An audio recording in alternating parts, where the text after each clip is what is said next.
হিন্দু ধৰ্মৰ ত্ৰিমূৰ্তি ব্ৰহ্মা, বিষ্ণু আৰু মহেশ্বৰক সম্পূৰ্ণ সংসাৰেই জানে। ব্ৰহ্মাক যদি এই সংসাৰৰ সৃষ্টি ৰচনাকাৰ হিচাপে মনা হয়, তেন্তে বিষ্ণুক এই সংসাৰৰ পালনকাৰী হিচাপে মনা হয়। কিন্তু মহেশ্বৰক অৰ্থাৎ শিৱক বিনাশকাৰী বুলি কোৱা হয়। কিয়নো যেতিয়া পৃথিৱীত পাপৰ বোজা বাঢ়ি যায়, তেতিয়াই শিৱই নিজৰ ৰুদ্ৰ ৰূপ দেখুৱাবলৈ আৰম্ভ কৰে। আপুনি জানেনে, সৃষ্টি ৰচনাৰ সময়ত ভগৱান শিৱই ব্ৰহ্মাদেৱক এটা অভিশাপ দিলে। কিয়নো তেওঁৰ দ্বাৰা লোৱা হোৱা এটা নিৰ্ণয়ক ভগৱান শিৱই সহজভাৱে ল'ব পৰা নাছিল।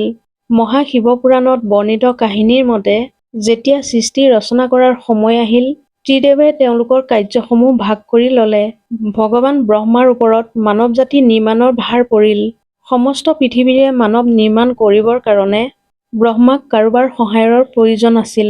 আৰু সেয়ে ব্ৰহ্মাই এগৰাকী শতৰূপা নামৰ এগৰাকী ৰূপৱতী কন্যা উৎপত্তি কৰিলে।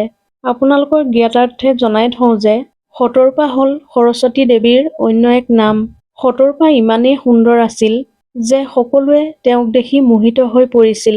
তেওঁৰ চেহেৰাটো ইমানেই ধুনীয়া আছিল যে সন্যাসীও তেওঁৰ প্ৰতি আকৰ্ষিত নোহোৱাকৈ থাকিব নোৱাৰিছিল। শতৰূপাৰ ৰূপ দেখি ব্ৰহ্মাদেৱেও কিছু সময় মোহিত হৈ পৰিছিল। ব্ৰহ্মাদেৱে সকলোবোৰ পাহৰি শতৰূপাক চাই থাকিবলৈ ধৰিলে। আৰু ব্ৰহ্মাদেৱে শতৰূপাক চাই থকা দেখি শিৱৰ বুজিবলৈ বাকী নাথাকিল। শিৱই ব্ৰহ্মাক বুজাবৰ বাবে লৈছিল যদিও ব্ৰহ্মাই তেতিয়াই সকলো দেৱ-দেৱতাৰ আগত শতৰূপাক বিবাহ কৰিবৰ কাৰণে ইচ্ছা প্ৰকাশ কৰিলে।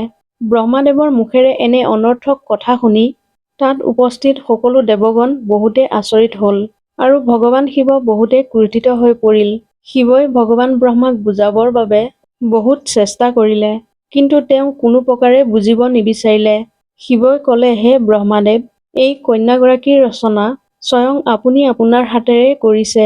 এইগৰাকী কন্যা আপোনাৰ পুত্ৰীৰ সমান হয়। শতৰূপা আপোনাৰেই অংশ হয়। আপুনি আপোনাৰ পুত্ৰীৰ বাবে এনেকুৱা অশোভনীয় কথা কেনেকৈ ভাবিব পাৰিলে? এই কথাটো শুনি ব্ৰহ্মাদেৱ ক্ৰোধিত হৈ পৰিল আৰু শিৱক বেয়া বেয়া কথাৰে সমালোচনা কৰিবলৈ আৰম্ভ কৰি দিলে। তেতিয়া শিৱই ক্ৰোধিত হৈ ব্ৰহ্মাক অভিশাপ দিলে যে আপুনি এনেদৰে পুত্ৰীৰ বিষয়ে এনেকৈ কৈ পিতা-পুত্ৰীৰ সম্পৰ্কক অপমান কৰিলে, সেইবাবে আপুনি পূজাৰ যোগ্যই নহয়। আজিৰ পৰা আপোনাৰ পূজা নকৰাৰ দৰেই হ'ব। পৃথিৱীত আপোনাৰ ভক্ত তেনেই কম পৰিমাণৰহে থাকিব। শিৱৰ মুখৰ পৰা এনে অনৰ্থক অভিশাপ শুনি ব্ৰহ্মাদেৱে তাত উপস্থিত দেৱ-দেৱতা তথা ভগৱান শিৱক তেওঁ কৰা পাপৰ বাবে ক্ষমাভিক্ষা মাগিলে। কিন্তু শিৱৰ অভিশাপৰ প্ৰভাৱ দেখাবলৈ ইতিমধ্যে আৰম্ভ কৰিছিল। আপুনিও চাগে এইটো কথা নিশ্চয় মন কৰিছে যে ব্ৰহ্মাদেৱক অন্য ভগৱান তথা দেৱ-দেৱতাৰ তুলনাত নিচেই কম পূজা কৰা হয়। সৰস্বতী পুৰাণৰ কাহিনীৰ মতে, ভগৱান ব্ৰহ্মাই নিজৰ পুত্ৰী সৰস্বতীৰ লগত বিবাহ কৰাৰ বিষয়ে উল্লেখ আছে, যাৰ ফলস্বৰূপে এই পৃথিৱীত প্ৰথম মানৱ মনুৰ জন্ম হ'ল। কিন্তু ব্ৰহ্মাদেৱে নিজৰে পুত্ৰীৰ সৈতে বিবাহৰ দৰে নিন্দনীয় কাম এটা, সেই বিষয়ে ইয়াত এনেদৰে উল্লেখ আছে। সৰস্বতী পুৰাণৰ মতে, ব্ৰহ্মাদেৱে এই বিশ্ব ৰচনা কৰি থাকোঁতে নিজৰ বীৰ্যৰ পৰাই সৰস্বতীৰ জন্ম দিলে।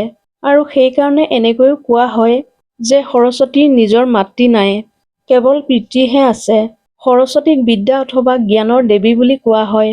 বিদ্যাৰ এইগৰাকী দেৱী বহুতেই সুন্দৰ আৰু আকৰ্ষিত আছিল। আৰু স্বয়ং ব্ৰহ্মাদেৱেও নিজে জন্ম দিয়া পুত্ৰীৰ মোহত নিজকে আকৰ্ষিত নোহোৱাকৈ ৰাখিব নোৱাৰিলে। সৰস্বতীয়ে নিজৰে পিতৃ এনে কামনা-বাসনা দেখি চাৰিওদিশে লুকাবৰ বাবে চেষ্টা কৰিলে। কিন্তু সৰস্বতীৰ প্ৰতিটো চেষ্টাই বিফলে গ'ল আৰু অৱশেষত বিবশ হৈ সৰস্বতীয়ে নিজৰ পিতৃৰ সৈতে বিবাহ কৰিব লগাত পৰিল। ব্ৰহ্মা আৰু সৰস্বতীয়ে 100 বছৰলৈকে এখন জংঘলত পতি-পত্নীৰ ৰূপত থাকিল। তেওঁলোকৰ এটা পুত্ৰ সন্তানো জন্ম হ'ল, যাৰ নাম ৰাখিলে স্বয়ম্ভু মনু। যদি ভিডিঅ'টো আপোনালোকৰ ভাল লাগিল, তেনেহ'লে চেনেলটো ছাবস্ক্ৰাইব কৰিবলৈ নাপাহৰিব। ধন্যবাদ।